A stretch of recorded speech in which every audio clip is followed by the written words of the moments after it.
the most tremendous new musical experience you can have.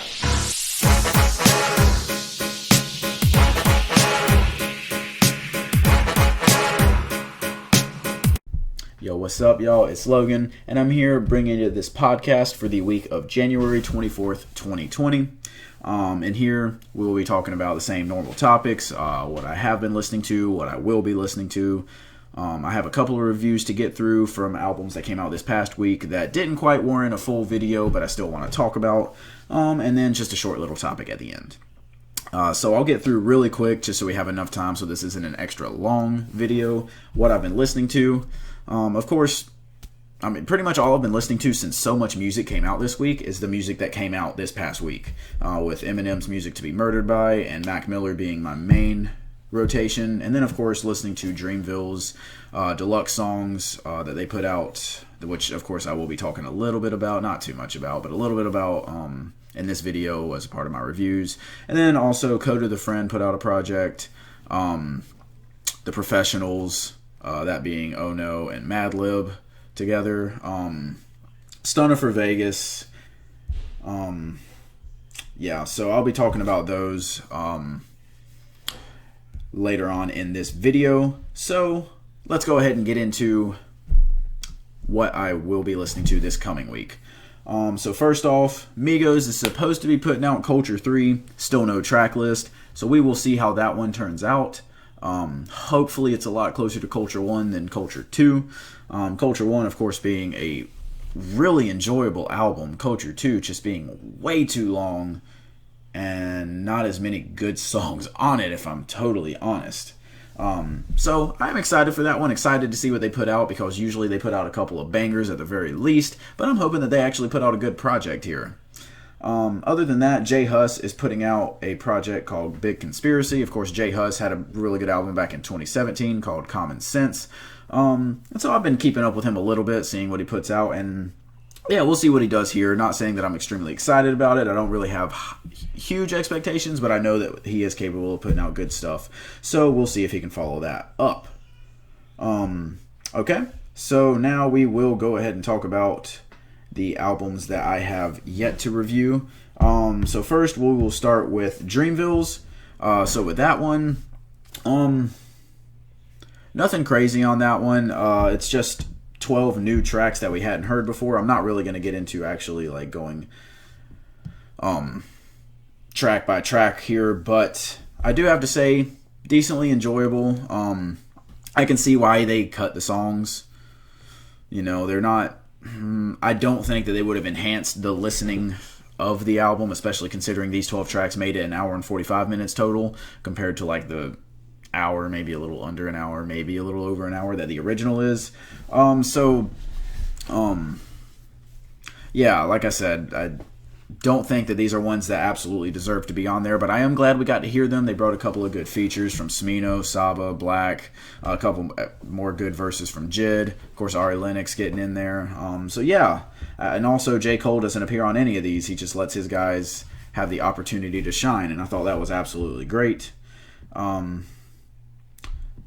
So yeah, there we go with that one.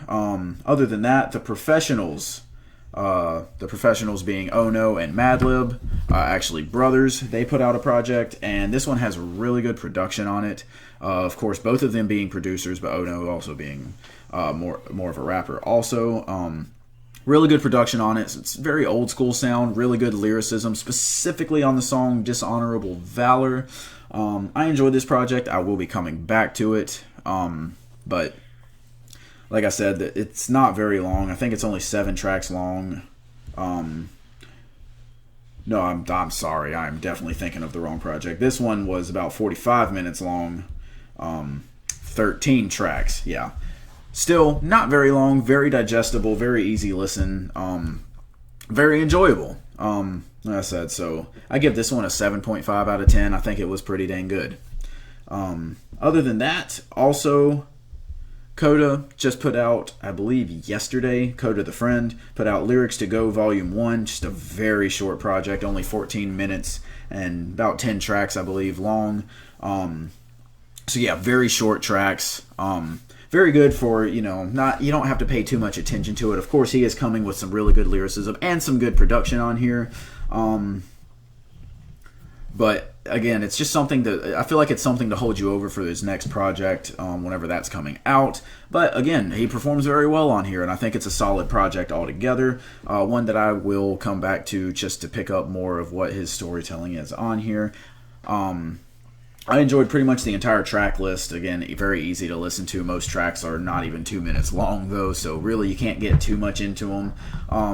And being that's the case, being that none of the tracks are able to stand out because they're so short, I can only go with a 7 out of 10 on here. But honestly, it is a really enjoyable project, with, again, good production, good lyricism, and good rapping on it. And finally, the final one that I will be talking about, Rich Youngin by Stunna for Vegas. This one I did not care for. I mean, I don't care for Stunna for Vegas all that much. I don't think he does that much to actually stand out in the rap game. He may occasionally have a decent feature where he just gets you hype. Of course, you add him to some workout playlists or some party playlists or whatever. But altogether, I don't think that he's an artist that deserves a solo project. And this did nothing to prove me wrong or dissuade me from that. So, I will say DaBaby has a good feature on Do That, and also Lil Baby even has a feature. And you know what I think about Lil Baby. I cannot stand him as a rapper, but I liked his verse on here. It was definitely not his worst works, probably some of his best work. Stunna for Vegas was actually the worst on that track by far. Other than that, Black Youngsta comes in. Decent verse again. I mean, Stunna for Vegas actually wasn't bad on that track, but Black Youngsta also, just decent. Better than his normal, so I decently enjoyed that track. The only other feature was Offset, and Offset actually does nothing to stand out here. Of course, I went into it expecting more out of him because, of course, being a member of the Migos, being famous, and also having a decently good solo album that came out last year. Yeah, he just kind of disappointed me there. Overall, this album had nothing special to it. Yeah, I got a 3 out of 10 on this one. It's very short. It's only 12 tracks, 30 minutes, but I mean, nothing was that enjoyable. It was nothing like let's see. It was nothing like the other album that I reviewed earlier, Moneybagg Yo's Time Served, even though I only gave that a 3.5. I mean, that one at least had some enjoyment in it, although it was a bit longer. It had a lot more enjoyment in it. It had more features that you could enjoy. Again, he does nothing to stand out on that one, but this one just doesn't have as much enjoyment, or corny lines for that matter. Granted, it's full of them, but yeah, there's not too much to dissect on that one. 3 out of 10. Overall, some decent albums that were short and didn't have much breakdown to do, and then one really bad one. But still, no complete stinkers to come out this year. I am glad about that. But don't worry, they're coming. I am not ready for that, but I will cross that bridge when we get there. So, for our discussion this week, as we all know, the Eminem album came out, Music to Be Murdered By. I gave that one a 5 out of 10. Its highs were decently good. It's very similar to Encore, if we're totally honest, where Encore's highs were the height of Eminem's career, of course, and its lows are the lowest points, even lower than how low Revival gets, if I'm totally honest. But again, that one being, a decent to bad album, whereas, Revival's just absolutely horrible because it has no redeeming factors other than, like, the last 2 tracks. This one, very similar. Lows very low, although not as low as Encore or even Revival. And the highs, pretty high. The problem is that there's too many tracks that are just in the middle, or towards the bottom end, and not quite as many tracks that hit that higher point. So I'm not here trying to do a review on this one, but rather to just bridge the gap to say it wasn't a great album. It was a rather disappointing album from someone who I would like to consider, who at least I at one point considered had a solid, if not guaranteed case as a top 5 rapper of all time. That being said, is it possible for an artist to have a solidified spot if they just retire and then continue putting out music and ruining their spot? in a top 5, top 10, whatever. Of course, Eminem being the prime example of this. He put out Infinite, which was a solid tape, nothing special, didn't break out. Most people haven't even heard it, if we're totally honest. But good lyricism, you could see that he had probably a future in hip-hop. But again, no one remembers that one or even hardly considers it part of his discography. Then he puts out Slim Shady LP, skipping over the EP, of course. Straight to Slim Shady LP, MMLP, The Eminem Show. One of the greatest 3 album runs in hip-hop history. Has some drug problems, puts out Encore. Again, highs are really high, lows are really low, leads to a mediocre to bad album. Then he puts out Relapse, which again has mixed reviews. I personally love Relapse, though. I think it's his 5th best album behind those 3 and MMLP 2. Recovery doesn't so much speak to his core fans, who are fans of his edgy side of the earlier days or even the current Kamikaze and Music to Be Murdered By days. But that album was probably the pinnacle of his success when it comes to like popularity and such as that. Then he puts out Hell the Sequel, for considering that, which is one of his best rapping it is his best rapping performance since those first 3 albums. Then MMLP2, which is in most people's opinion his 4th best album and the closest thing to capturing that magic that he had back in the old days.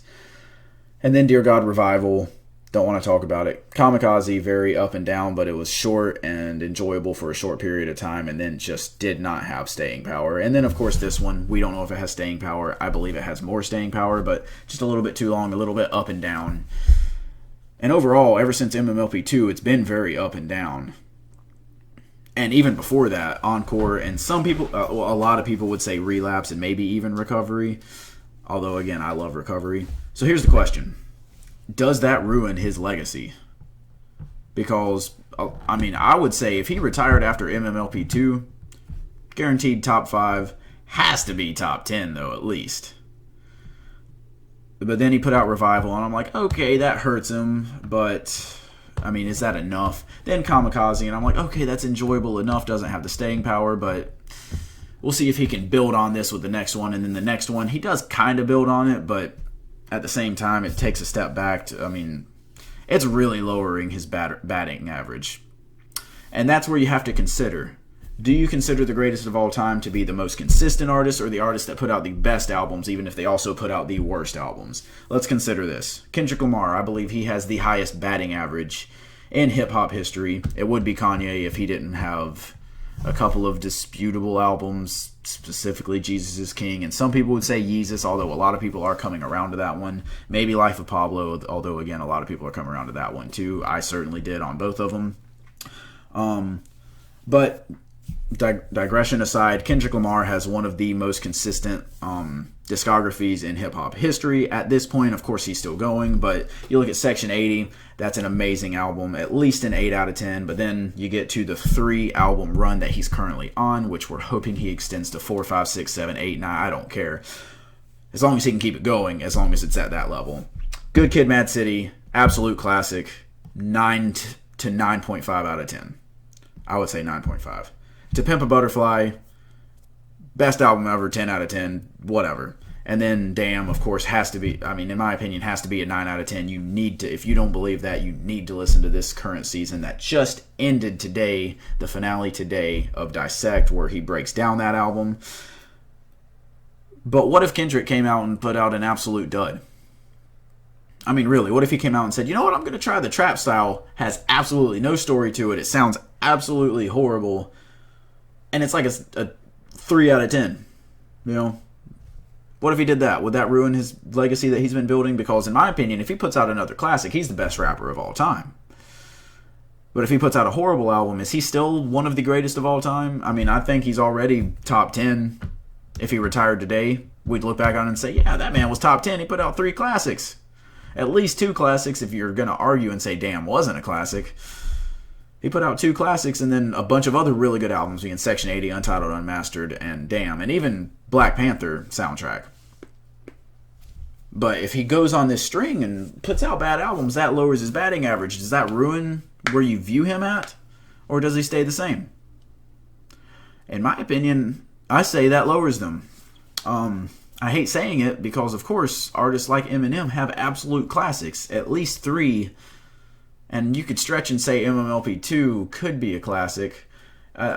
I don't consider it a classic, just forewarning. I say Relapse and MMLP2 are personal classics. Personally, I enjoy them as some of the better in his discography. But he has 3 absolute classics, regardless, being Slim Shady, MMLP, and Eminem Show.